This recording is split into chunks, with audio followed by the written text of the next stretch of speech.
বিতর্কিত একটি নির্বাচনের পরবর্তী আজকের এই 11 দলীয় প্রতিবাদ সমাবেশে উপস্থিত সংগ্রামী সভাপতি, সংগ্রামী সমাবেশ, আমরা আশা করেছিলাম বহু রক্ত, জীবন, অনেক অশ্রু আর ঘামের বিনিময়ে অর্জিত জুলাই বিপ্লব পরবর্তী বাংলাদেশের মানুষ তাদের ব্যালটের অধিকার ফিরে পাবে। কিন্তু দুর্ভাগ্যজনকভাবে 12ই ফেব্রুয়ারি মানুষের ব্যালটের অধিকারের সাথে নির্মম তামাশা করা হয়েছে। সারাদিন শান্তিপূর্ণ নির্বাচনের প্রকাশ্য নাটক সাজিয়ে সন্ধ্যার পর থেকে সূক্ষ্ম ইঞ্জিনিয়ারিংয়ের মাধ্যমে টার্গেটকৃত ব্যক্তিদেরকে জাতীয় সংসদে যাওয়ার পথে প্রতিবন্ধকতা সৃষ্টি করা হয়েছে।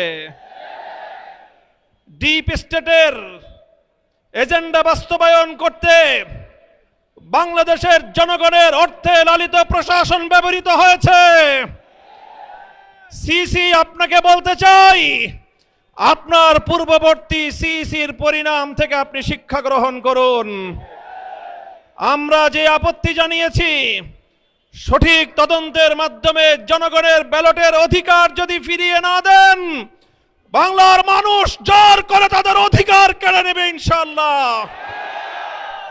আপনাদের এই প্রহসনের প্রতিবাদ করার পর গোটা বাংলাদেশ জুড়ে আমাদের 11 দলীয় নির্বাচনী ঐক্যের নেতা কর্মী সমর্থকদের উপর যেই পৈশাচিকতা চালানো হচ্ছে, আমাদের বোনদেরকে ধর্ষণ করা হয়েছে, আমাদের মা বোনদের শ্লীলতাহানি শুধু নয়, তাদেরকে শারীরিকভাবে লাঞ্ছিত করা হয়েছে, আমাদের বাড়িঘরে অগ্নিসংযোগ করে বাংলাদেশে আবার নতুন করে ফ্যাসিবাদ ফিরিয়ে আনবার পায়তারা চালানো হচ্ছে।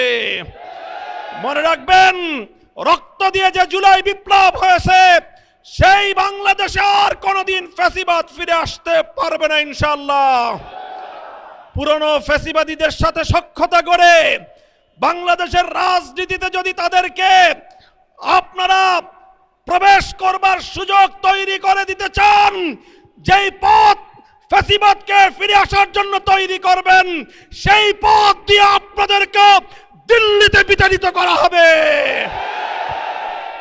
তৃতীয় কথা আমাদের পরিষ্কার, শরীফ ওসমান হাদি সহ প্রতিটি হত্যাকাণ্ডের বিচার করতে হবে। জুলাই বিপ্লবের আকাঙ্ক্ষা বাস্তবায়ন করতে হবে। জুলাই স্পিরিট থেকে যদি এক চুল পরিমাণ বাংলাদেশকে বিচ্যুত করার ষড়যন্ত্র করা হয়, জুলাই যোদ্ধারা আবার মাঠে নামবো, আবার মাঠে নামবো, আবার মাঠে নামবো ইনশাআল্লাহ। সকলকে ঐক্য এবং সংহত মজবুত করার, আগামী দিনে দেশের মানুষের ভাত এবং ভোটের ন্যায্য অধিকার বাস্তবায়নের লক্ষ্যে চলমান এই সংগ্রামকে মজবুত এবং সংহত রাখার উদাত্ত আহ্বান জানাই। নাসরুম মিনাল্লাহি ওয়া ফাতহুন করিব।